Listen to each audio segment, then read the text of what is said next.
नमस्कार। सफ़र रोचक होता है अगर प्रियजनों का साथ हो, और आज मैं आपसे कहने वाली हूँ सुहाना सफ़र। और ये मौसम हंसी, हमें डर है हम खो ना जाएं कहीं।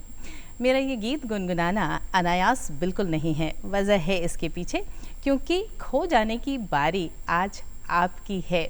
आज का बिहार बिहान का ये सुहाना सफ़र आपकी अपनी होस्ट निहारिका के साथ, और निहारिका की बेस्ट वाली गुड मॉर्निंग के साथ स्वागत आप सभी दर्शकों का।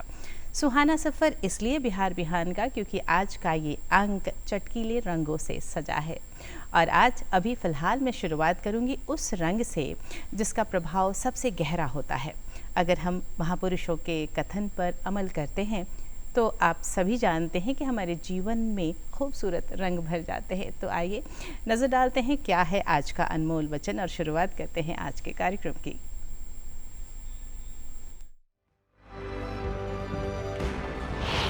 हमें ऐसी शिक्षा चाहिए जिससे चरित्र का निर्माण हो, मन की शक्ति बढ़े, बुद्धि का विकास हो और मनुष्य अपने पैर पर खड़ा हो सके। स्वामी विवेकानंद। दर्शकों, कहते हैं कि 7 जो सुर हैं उसमें पूरी सृष्टि समाई होती है, और 7 रंगों में पूरा जीवन समाया होता है। जो कलाकार होते हैं ना, वो हर जगह हर कोने कोने में कला ज़रूर ढूंढ लेते हैं। अब देखिए, समय के साथ जो कला है उसमें परिवर्तन भी दिखता है। और अब जो चित्रकला है, जो चित्र हैं अगर आपके दीवार पर लगे हैं तो उनमें एक अलग ही निखार भी दिखता है और उसमें चमक भी दिखती है। जी हाँ, मैं बात कर रही हूँ नियॉन आर्ट की, एक बेहद ही अलग अंदाज चित्रकला का। और फिलहाल हम बातें करने वाले हैं नियॉन आर्ट पर, और आज हमारे स्टूडियो में 2 युवा कलाकार मौजूद हैं। तो चलिए सबसे पहले उनका परिचय आपसे करवाती हूँ। हमारे साथ हैं सबसे पहले अंकिता राज। अंकिता के बारे में बताना ज़रूर चाहूँगी कि अंकिता ने बैचलर ऑफ फाइन आर्ट्स किया, और इसके पश्चात पूरी तरह से तन्मयता से मैं कहूँगी कि इसमें काम करना आपने शुरू कर दिया। और फ़िलहाल आप एक संस्था भी चला रही हैं जिसके आप संस्थापक भी हैं। इसके अलावा हमारे साथ हैं अभिषेक जी भी। अभिषेक जी, स्वागत बहुत बहुत आज के कार्यक्रम में। अभिषेक जी के बारे में दर्शकों बताते चलूँ कि आपने सर्वप्रथम BBA का कोर्स किया, फिर आपका जुड़ना हुआ कला के क्षेत्र में, और आपने इंटीरियर डिज़ाइनिंग का भी कोर्स किया, और अब पूरी तरह से समर्पित हैं कला के विकास के प्रति। तो अंकिता और अभिषेक, स्वागत, अभिनंदन आज के बिहार बिहान में। और आज हम आपके माध्यम से कई रंगों से परिचय कराएंगे अपने दर्शकों का। अंकिता, जो सबसे पहला सवाल मेरे मन में आ रहा है वो है नियॉन आर्ट के प्रति, है ना, क्योंकि ये जो नाम है वो धीरे धीरे बहुत प्रचलित होता चला जा रहा है, पर क्या है ये नियॉन आर्ट? नियॉन आर्ट एक आर्ट फॉर्म है। नियॉन पेंटिंग कह सकते हैं आप इसे। अच्छा। इसमें हम लोग नियॉन कलर्स का यूज़ करते हैं, जो कि बहुत ही ज़्यादा वाइब्रेंट एंड ग्लोइंग होता है। और इसका जो इफ़ेक्ट है आपको नेचुरल लाइट में नहीं दिखेगा। इसके लिए आपको स्पेशली UV टेक्नोलॉजी यानी कि UV लाइट्स का प्रयोग करना पड़ता है, तभी आपको इसका इफ़ेक्ट दिखेगा। जी जी, मतलब कि जो कलर हम यूज़ करते हैं वो नियॉन कलर्स होते हैं जब आप पेंटिंग बनाते हैं नियॉन चित्रकला के तहत। और उसका जो मुख्य प्रभाव है वो आपने कहा कि LED लाइट के माध्यम, UV लाइट के माध्यम से ही दिखता है। मैं देख रही हूँ एक चित्र आपने यहाँ रखा हुआ भी है, ये क्या नियॉन कलर से बनाया हुआ है? हाँ। अच्छा, ये जो आर्ट वर्क है ये सारे neon colours and acrylic mix है। अच्छा। तो ये आपको इस लाइट में काफ़ी वाइब्रेंट लग रहा है, बट आप जब UV लाइट लगाएंगे तो ये ग्लो करेगा। बहुत सुंदर। अभिषेक, अगर मैं आपसे जानना चाहूँ, क्योंकि जैसा कि मैंने अपने दर्शकों से भी बताया, आपने BBA का कोर्स किया, मैनेजमेंट का रुख किया, फिर ये बदलाव, कला के प्रति आपका झुकाव और पूरी तरह से इस क्षेत्र में काम करना, तो ये दौर कैसा था और ये परिवर्तन कैसे आया? बहुत ही अच्छा था। एक्चुअली मेरे घर में मेरी मौसी लोग भी कलाकार हैं, कोई सैंड आर्ट करती हैं, कोई एल्युमिनियम फॉइल पे पेंट्स करती हैं। तो एक आर्ट का बैकग्राउंड हमेशा से रहा था मेरे सराउंडिंग में। और जब मैं जॉब से वापस आया था पटना अपनी छुट्टियों में, तो मैंने देखा कि एक कैफ़े में बोरिंग रोड में डूडल्स किया हुआ है। डूडल एक आर्ट फॉर्म किया हुआ है।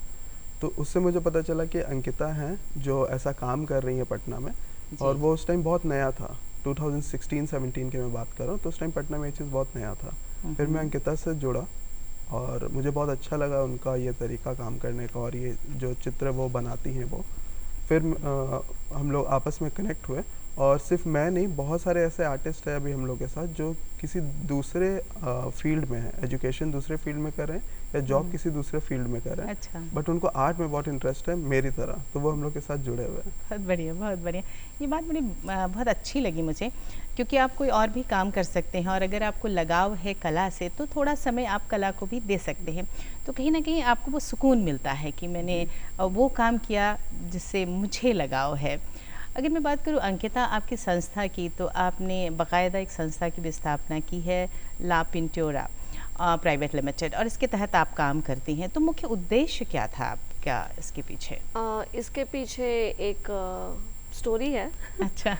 तो जब मैं सोशल मीडिया से ही मुझे प्रोजेक्ट्स मिलना शुरू हुए थे, तो मैं सोशल मीडिया पे जो भी अपना वर्क होता था उसको अपलोड करती थी, तो उसी में कुछ बच्चों के मैसेजेस भी आते थे।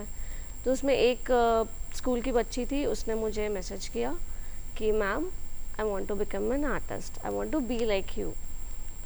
तो मेरे फैमिली वाले इस चीज़ को लेकर के बहुत मतलब फाउंडेशन क्रिएट कर रहे हैं कि नहीं, पेंटिंग करने से क्या होगा, उसमें कोई करियर नहीं है, अगर तुमको आर्ट में आगे बढ़ना है तो फिर तुम कुछ और कर लो, उसके साथ साथ आर्ट कर लेना या कुछ भी। तो उसे लगा कि वो उसे रोक रहा है, और इस चीज़ के लिए वो काफ़ी ज़्यादा रिबेल हो गई। उसे लगा कि मुझे घर छोड़ देना चाहिए या कुछ ऐसा एक्शन लेना चाहिए। मुझे भी काफ़ी डर लगा कि कहीं सच में ना कुछ ऐसा कर ले।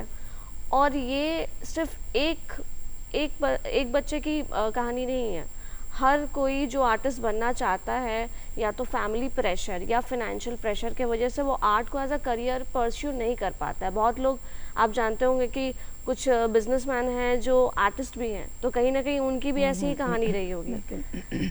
तो मुझे ऐसा लगा कि सिर्फ रिबेल बनना, सिर्फ सोसाइटी को आपको मतलब समझाने के लिए आपको एक सिर्फ आप उनको नहीं, मुझे लगता है आप ये कहना चाह रही हैं, और मैं शायद बहुत कुछ महसूस भी कर पा रही हूँ जब आप बातें कर रही थी। अमूमन होता क्या है कि जो एक कलाकार है उसके सामने ये पहला प्रश्न आता है, अगर मैंने इसे पेशे के तौर पर अपनाया तो क्या मैं अपना जीविकोपार्जन कर पाऊंगा या नहीं।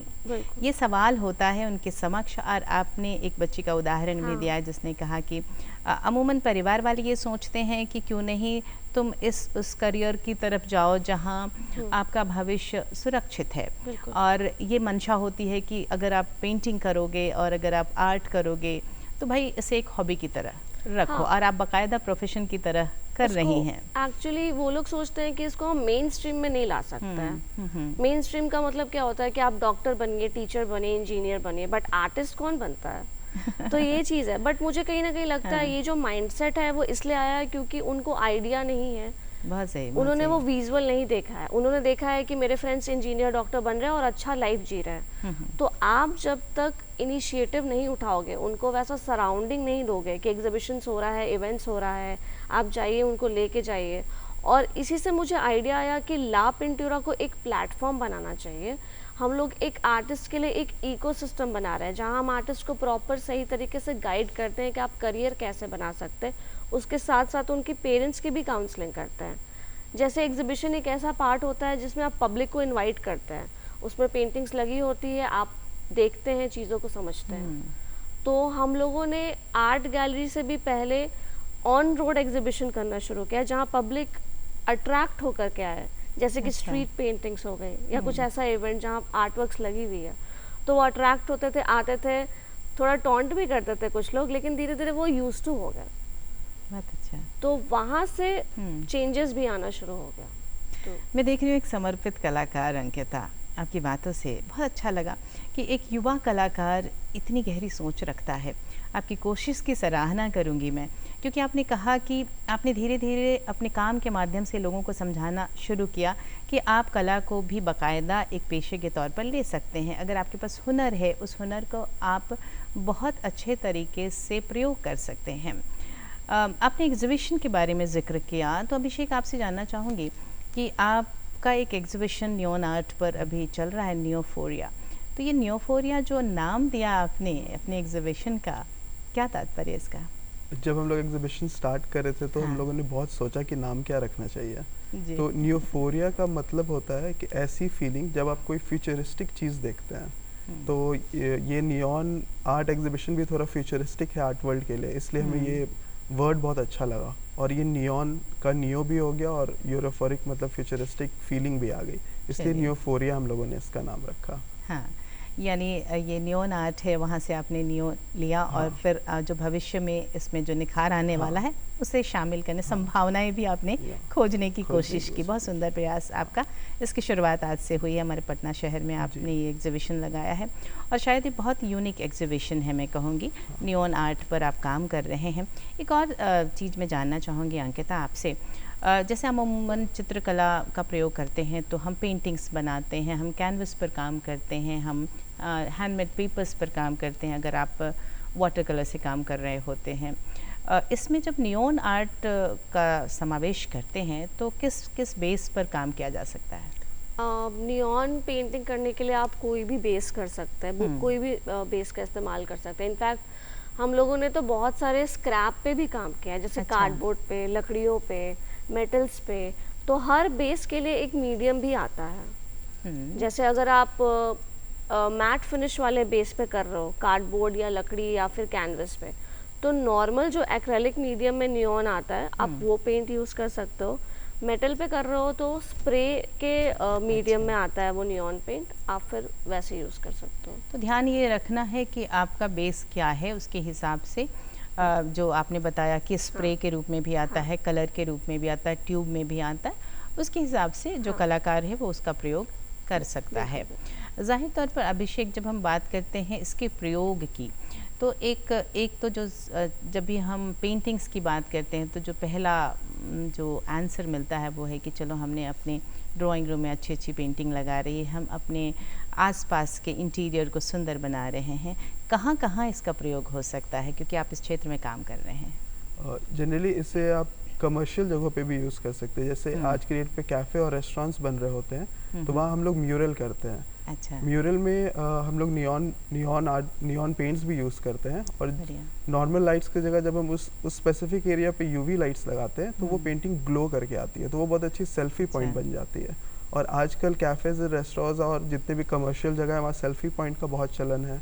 एक ऐसा स्टेटमेंट वॉल का बहुत चलन है जहाँ पे लोग जा कर के सेल्फीज़ ले सके या अपना एक फ़ोटो बूथ बना सके। तो इन चीज़ों में बहुत उपयोग आता है।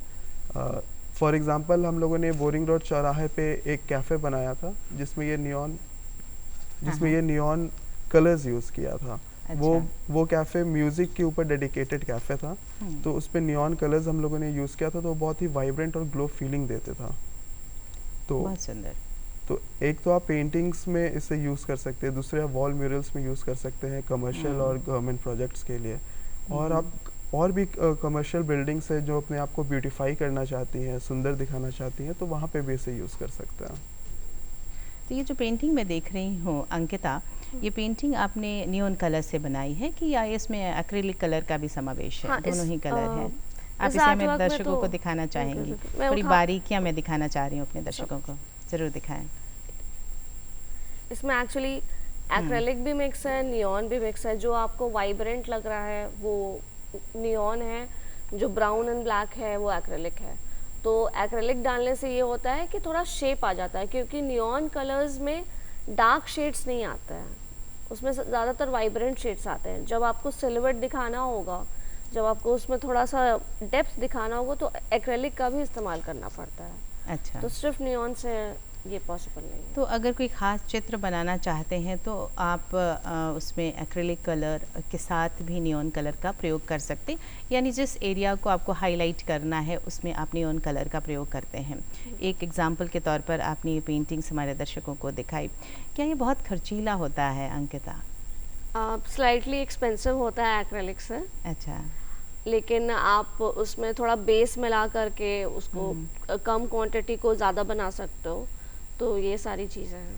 अच्छा अभिषेक, आपका जो करियर रहा है मैनेजमेंट में रहा और आप इसमें भी आपने काम करना शुरू कर दिया। मैं पूछना ये चाह रही हूँ कि क्या इस नियॉन आर्ट को करने के लिए किसी को बाकायदा प्रशिक्षण लेने की ज़रूरत है, या एक चित्रकार धीरे धीरे इसे अपनी कला में शामिल कर सकता है? नहीं, कोई ऐसी स्पेसिफिक चीज़ें की ज़रूरत नहीं है। अगर आपको थोड़ा सा भी आर्ट फॉर्म आपका अच्छा है तो आप 5 से 6 मंथ की बेसिक ट्रेनिंग या फिर खुद से भी घर पे भी ट्रेनिंग करके आप इजीली से अचीव कर सकते हैं।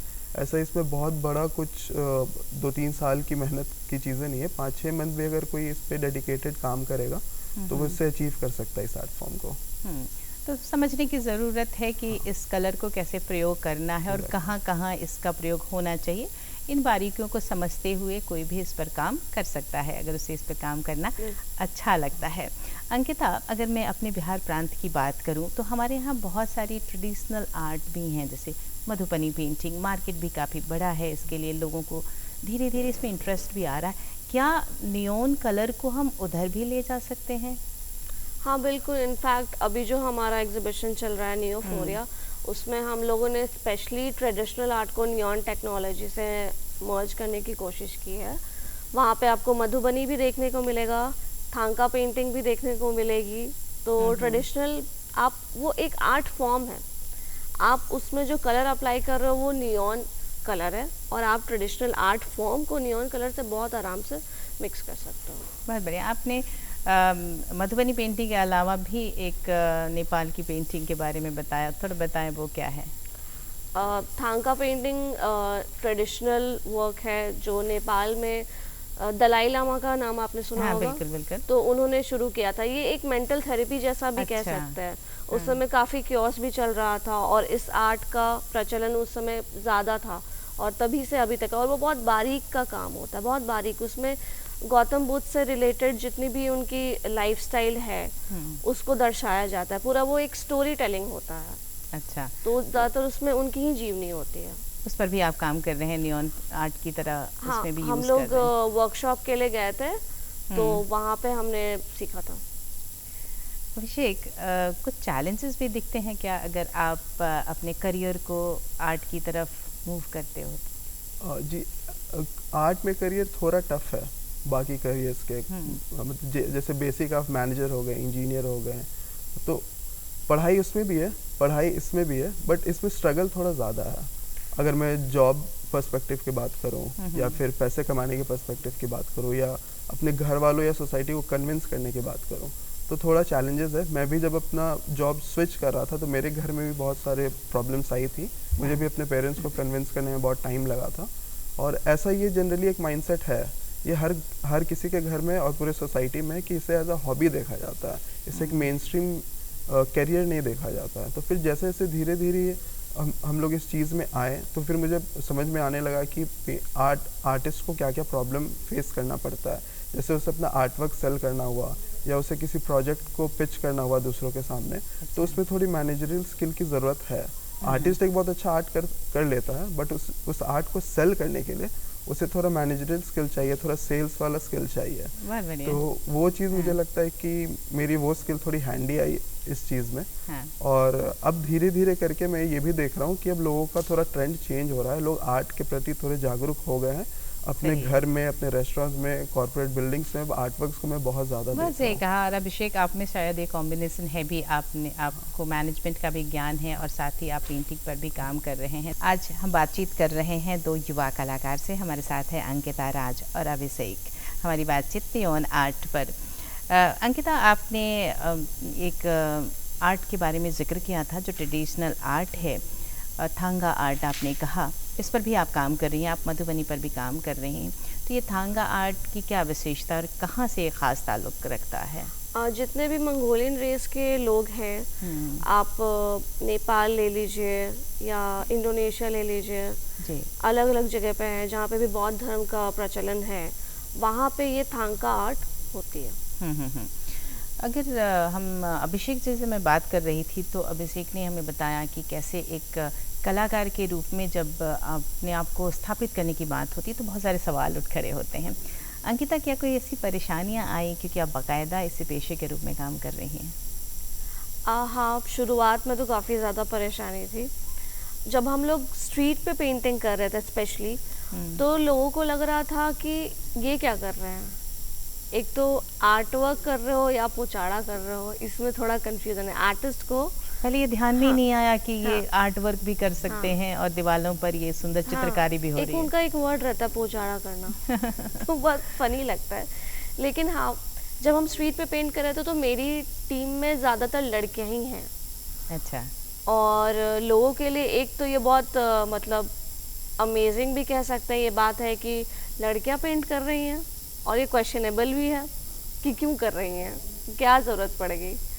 तो लोग आकर के या तो बुली कर लेते थे या फिर टॉन्ट करते थे, और क्योंकि लड़कियां करी तो हमें सेफ्टी का भी ध्यान देना होता है, और कई बार तो हमारा बैग एंड फ़ोन भी स्नैच हुआ है। तो काफ़ी समस्याएं आई जब काफ़ी। शुरुआत में आपने काम करी, तो फिर इसे ओवरकम कैसे किया? अब कैसा परिवर्तन देखती हैं? शुरुआत में जैसा मैंने बताया कि ऐसे प्रॉब्लम समस्याएं हो रही थी। थी, लेकिन हमारा जो मुद्दा था वो यही था कि हमको वो इनिशिएटिव खड़ा करना है। अगर हम आज इस वॉल पे पेंटिंग कर लेते तो शायद एक एग्जाम्पल सेट हो जाएगा, लोगों को समझ आ जाएगी। कभी कभी क्या होता था, हमारा एक काम है वाटर टैंक का। वाटर टैंक आपने शायद पुनाई चेक के पास देखा होगा। तो एक पानी टंकी है जो 160 फीट ऊंची है, और जब वो पेंट करने की बारी आई तब तो लोगों ने इतना मजाक उड़ाया हमारा, क्योंकि हम थोड़े और छोटे छोटे लगते थे कि तुम छोटे हो, तुमसे कैसे हो पाएगा। पर सबसे बड़ी बात ये कि आपने कर दिखाया। हाँ। और उसकी खूबसूरती को आपने निखारा भी। तो बिल्कुल। समस्याएं हैं। हाँ। पर अगर आप ठहर कर काम करते हो, धीरज के साथ काम करते हो, तो फिर ये समस्याएं भी सुंदर चित्रकारी में बदल जाती है। बिल्कुल। और अंकिता और अभिषेक ने ये कर दिखाया है। अभिषेक, आपसे बात करूंगी, नियॉन आर्ट का प्रयोग अगर हम इंटीरियर डिजाइनिंग में करना चाहें, क्योंकि ये दोनों क्षेत्र आपका रहा है, तो वहाँ कैसे इसका प्रयोग कर सकते हैं? और दूसरी बात कि क्या इसके रख रखाव के लिए भी बहुत कुछ करना पड़ता है क्या? इंटीरियर डिज़ाइनिंग में जैसे हम लोग हॉल में या बेडरूम में जनरली पेंटिंग्स हैंग करते हैं बेड के पीछे, या ड्राइंग हॉल में हम लोग एक स्टेटमेंट वॉल में हैंग करते हैं।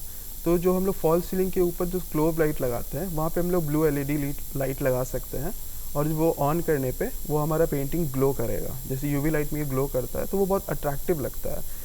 आपके कोई गेस्ट भी आ रहे हैं तो उनको भी देख के बहुत ही अट्रैक्टिव लगेगा कि ये कैसी नई चीज़ है और ये तो पेंटिंग ऐसे ग्लो कैसे कर रहा है।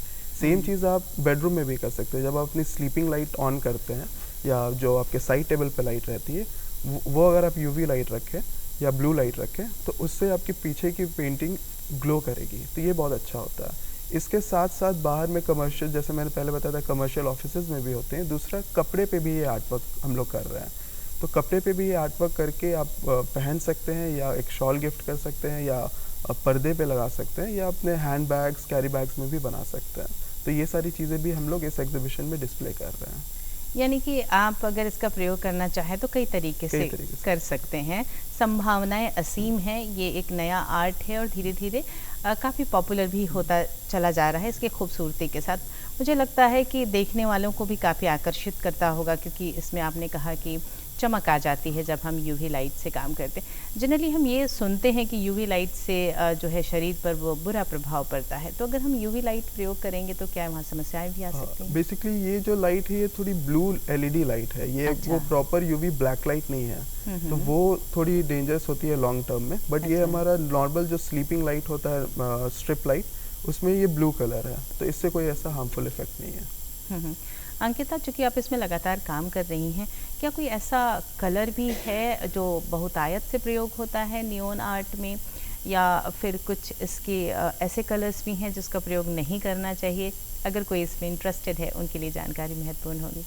इसमें तो आप एक्रेलिक मिक्स कर सकते हैं, और ऐसा कलर आता नहीं है, कॉम्बिनेशन नहीं है। और ऑयल कलर आप इसमें मिक्स नहीं कर सकते हैं, क्योंकि वो ऑयल बेस होता है और ये वाटर बेस होता है, तो आप इसको अवॉइड कर सकते हैं। जनरली ये देखने में आता है कि जो डार्क कलर्स होते हैं वो ज़्यादा दिखता है नियॉन आर्ट में, काला रंग और या फिर भूरा गहरा ब्राउन कलर। तो क्या ऐसी परंपरा है कि आप किसी भी तरीके से इसका प्रयोग कर सकते हो? आप एक्रेलिक, जब आप डार्क कलर आप जब यूज़ कर रहे हो तो उससे आप ड्राइंग कर सकते हो। अच्छा। जो शैडो है, किसी भी शेप को हम अगर वॉल्यूम देना चाहते हैं तो उसके लिए हमको थोड़ा सा एजेस में डार्क कलर डालनी होती है।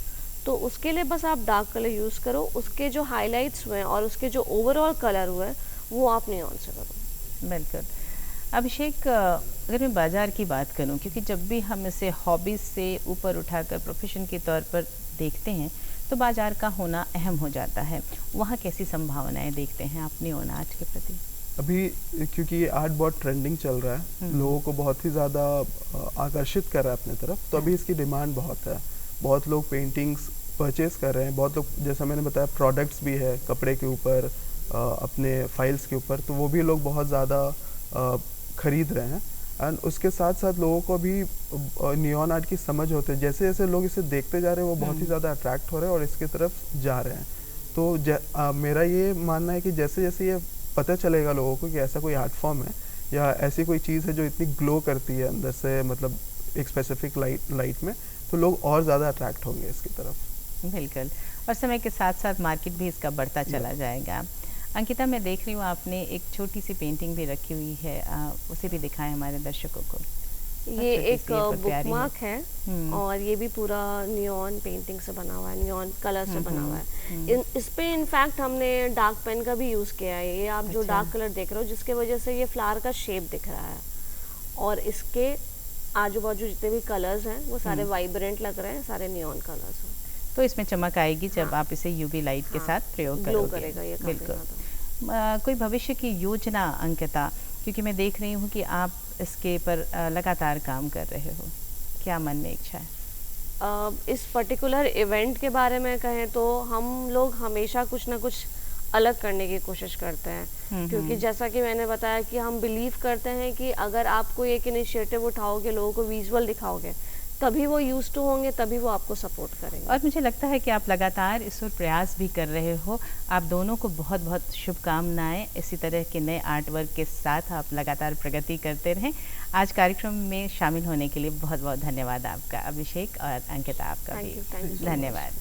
हमने बातचीत की युवा कलाकार से और जानकारी ली नियॉन आर्ट के बारे में, और पता है अब मैं आपकी मुलाकात करवाने वाली हूँ एक वयोवृद्ध और बहुत ही अनुभवी अति विशिष्ट कलाकार से, एक ऐसे कलाकार से जिन्हें प्रकृति से प्यार है, जिन्हें कला से प्यार है, और उनकी कला में प्रकृति बड़ी ही गंभीरता से दिखती है। आइए हमारे साथ स्वागत करिए हमारे आज के अति विशिष्ट मेहमान आदरणीय कृपाशरण जी का। बहुत बहुत स्वागत, अभिनंदन सर आज कार्यक्रम बिहार बिहान में। नमस्कार सर। अगर मैं बात करूं आपकी अपनी जर्नी की, आपके अपने कला के साथ आपके सफ़र की, तो ये शुरुआत कहाँ से हुई, कैसे कला से जुड़ना हुआ आपका? कला का शुरुआत जो है वो बचपन से था। जैसे कि हर कलाकार का यही हालत होता है, जैसे बच्चे सब गुड्डी उड़ाते थे, तो बच्चे हम गुड्डी नहीं उड़ाते थे, काइट, हम उसका रंग देख करके पसंद हो जाते थे और उसके रंग को फटा हुआ इनको हम इकट्ठा करके रखते थे। फिर बगीचा में जाते थे, सेमल का फूल देखते, कितना सुंदर फूल है, और फूल को झोला में उठा कर रखते थे। ज्ञान तो था नहीं, अलमीरा में रख दिया कि ऐसा ही रहेगा। अच्छा। एक महीना में भुआ गया, ज्ञान नहीं था, लेकिन वो हमको आकर्षित करता था। बहुत बढ़िया। हाँ। तो आपने बताया कि बचपन से ही आपको जो रंग है, जो प्रकृति है, वो आकर्षित करती थी, है ना? तो बाकायदा प्रशिक्षण लिया आपने, सीखा, हाँ। कला को सीखा आपने, पेंटिंग को सीखा आपने, बाकायदा कोर्स किया आपने, पढ़ाई की, शिक्षा की, कला में प्रशिक्षण लिया, कला में सीखा आपने कला को, फिर कॉलेज ज्वाइन किया। हाँ, तो मेरी माँ थी, तो और सब लड़कों से हम भिन्न थे। हर कलाकार का कुछ न कुछ स्वभाव अलग होता है। जी। तो माँ रोती रहती थी कि इन सब लड़कों से मेल नहीं खाता है। तो माँ, हमारे मामा पटना सिटी में रहते थे, सुखदेव सिंह नाम था। तो माँ उनसे कही, तो हमको तो ज्ञान नहीं था, तो कि काहे सब लड़कों से भिन्न है, कुछ बुझाता नहीं है, क्या किया जाए। तो मामा कहेंगे एक आर्ट कॉलेज पटना में है। जी। तो उसमें आर्ट्स कॉलेज में आए, तो जहाँ गांव में अंधकार में थे, यहाँ आकर प्रकाश जो मिला, सो आज तक धूमिल नहीं हुआ। क्या बात। विश्व में कहीं भी अब खड़ा होने के लिए तैयार है। बहुत बढ़िया। अब वहाँ गांव में अंधकार थे, चूँकि मेरे अनुकूल यहाँ मिल गया तो चला गया। तो आपने जब यहाँ सीखना शुरू कर लिया, जब आप कॉलेज में बाकायदा सीखना शुरू कर लिया, जब आपने सीखने की शुरुआत कर ली, तो आपको लगा कि जैसे आपको प्रकाश मिल गया। हाँ। और आपने बहुत सारी पेंटिंग्स बनाई है, आपने महात्मा बुद्ध पर काम किया है, आपने गांधी जी पर काम किया, और साथ ही अपने पर्यावरण पर बहुत काम किया है।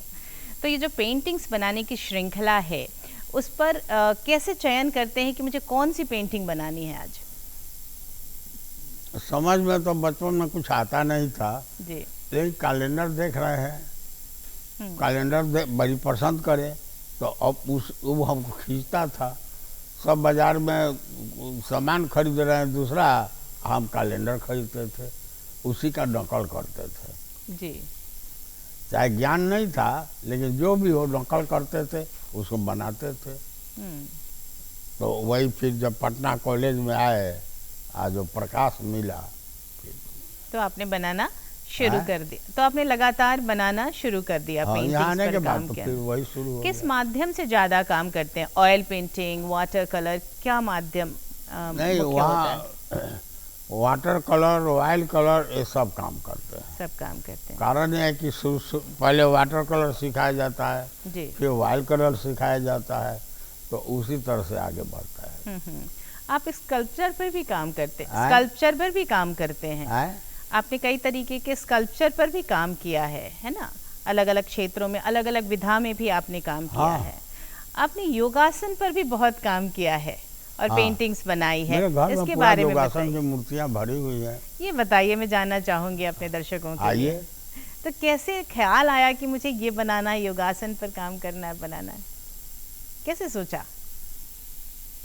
अब हमको बचपन से एक्सरसाइज से शौक था। जी। तो बचपन में गांव में थे तो कुश्ती लड़ते थे। अच्छा। तो कुश्ती लड़ते थे। जब यहाँ आए तो अब यहाँ तो कोई सुविधा नहीं थी कुश्ती लड़ने की, जी। तब हम योगासन शुरू किया। तो योगासन करते हैं रोज। तो उसे मूर्ति कला में भी आपने परिवर्तित किया? हाँ, उसे मूर्तियां भी आपने बनाई? मूर्ति कला भी करते हैं। अच्छा, बहुत सुंदर। तो विभिन्न आसनों को आपने मूर्तियों में परिवर्तित किया? आए? विभिन्न आसनों को आपने दिखाया है मूर्ति कला के तौर हाँ। पर, है ना? सोलर इक्लिप्स पर भी आपने काम किया।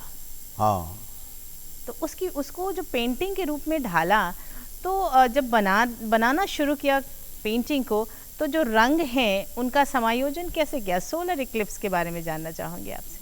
वो रंग मूर्तियाँ बताती है या पेंटिंग बताता है कि कौन रंग चाहिए। अच्छा। फर्क है कि आपको पकड़ने की क्षमता होनी चाहिए। जी। अगर पकड़ने की क्षमता होगी, यहाँ ब्लू रंग चाहिए दे दीजिएगा, यहाँ लाल रंग चाहिए तो दे दीजिएगा।